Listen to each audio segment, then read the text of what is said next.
मत मुसलमान के नौजवानों सुनो, तुम्हें तो दीन प्लेट में रख कर मिल गया है। कभी हजरत सलमान फारसी के ईमान लाने तक के सफर का मुताला करो, तुम्हारी हैरत गुम हो जाएगी। आप एक मजूसी के बेटे थे, आग की परस्तिश करने वाले लोग। अमीर कबीर घराने से ताल्लुक था, शहजादों की सी जिंदगी थी, लेकिन अंदर एक तलाश ने जन्म ले लिया था, राह हक की तलाश। आप एक ईसाई राहब के पास चले गए, उसके पास खिदमत पे मामूर हो गए। दिन रात उसकी खिदमत किया करते कि मुझे हक मिल जाए, लेकिन ये खबर बाप को हुई तो उसने घर से निकाल दिया। फिर आप उसी राहब के पास रहने लगे, इतनी खिदमत की कि यहां तक उसका आखिरी वक्त आ गया।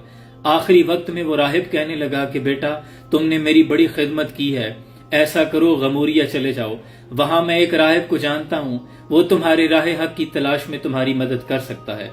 आपने गमूरिया का सफर किया, उस राहिब के पास पहुंचे, दिन रात उसकी खिदमत में मसरूफ अमल रहे। दिन रात उसकी खिदमत की, उसके कपड़े धोए, सफाइयां की, जूते तक साफ किए, यहां तक कि उस राहिब का भी आखिरी वक्त आ गया। तो वो राहिब कहने लगा, बेटा तुमने मेरी बड़ी खिदमत की है, लेकिन मैं देख रहा हूं कि मुझे अपने अतराफ दूर दूर तक कोई ऐसा शख्स नजर नहीं आता जो तुम्हें राह हक की तलाश में तुम्हारी मदद कर सके। हाँ, मैं इतना जानता हूं कि तुम यसरब चले जाओ, सुना है कि आखिर ज़मान नबी का ज़ुहूर होने वाला है, वहां से तुम्हें हक जरूर मिल जाएगा। हज़रत सलमान फारसी फरमाते हैं कि मैं उन्हें कैसे पहचानूंगा, कोई और भी तो नबूवत का झूठा दावा कर सकता है। तो राहिब कहने लगा, उनकी 3 निशानियां होंगी।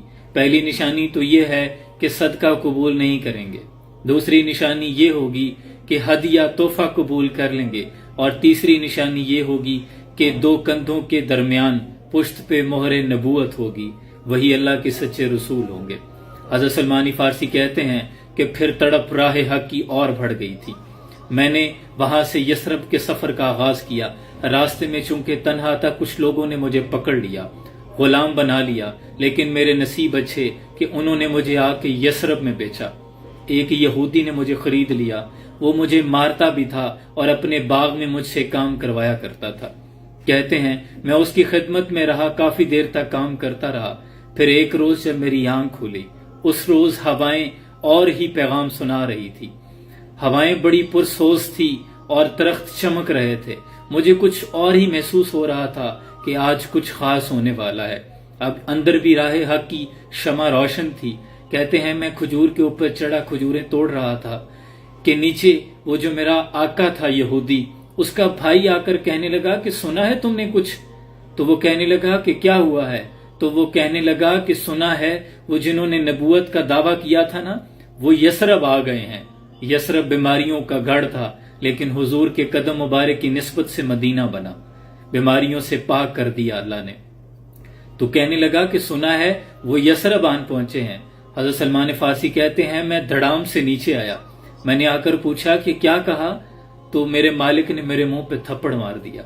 लेकिन आज मैं रोया नहीं, क्योंकि आज तो मेरे दिल में कुछ और ही शमे रोशन हो चुकी थी, खुशी की जैसे कोई घड़ी आन पहुंची थी। कहते हैं मैं शाम का इंतजार करने लगा। शाम ढली, मैंने कुछ खजूरें तोड़ी, पल्लू में बांधी और वादिये कुबा का सफर किया। कहते हैं मैं वहां पहुंचा, हुजूर एक खजूर के तने की टेक लगाए बैठे थे। एक तरफ एक दिया रोशन था, दाईं जानब हजरत सिद्दीक अकबर बैठे थे। मैं जाकर बैठ गया। हुजूर ने मेरी तरफ देखा तो बसों फरमाया। कहते हैं दिल तो पहली नजर में लुट गया था, चेहरा ही वदुहा के चेहरे पे नजर पड़ी थी कि सुभान अल्लाह, मैं तो वहीं बैठ गया। कहते हैं मैं चेहरा देखता रहा, फिर मैंने पल्लू से खजूरें खोली और राहिब की निशानियों को सोचा कि उसने जो निशानियां बताई थी वो जरा देख तो लूं। खजूरें पेश की, कहा हुजूर ये मैं सदका लेके आया हूं। तो हुजूर मेरी तरफ देख कर मुस्कुराने लगे कि जैसे पहले से जानते हो। हुजूर ने मेरी ही तरफ देखते हुए अबू बकर सिद्दीक से फरमाया, सिद्दीक इन्हें लोगों में बांट दो, आप जानते हैं कि हम सदका नहीं लेते।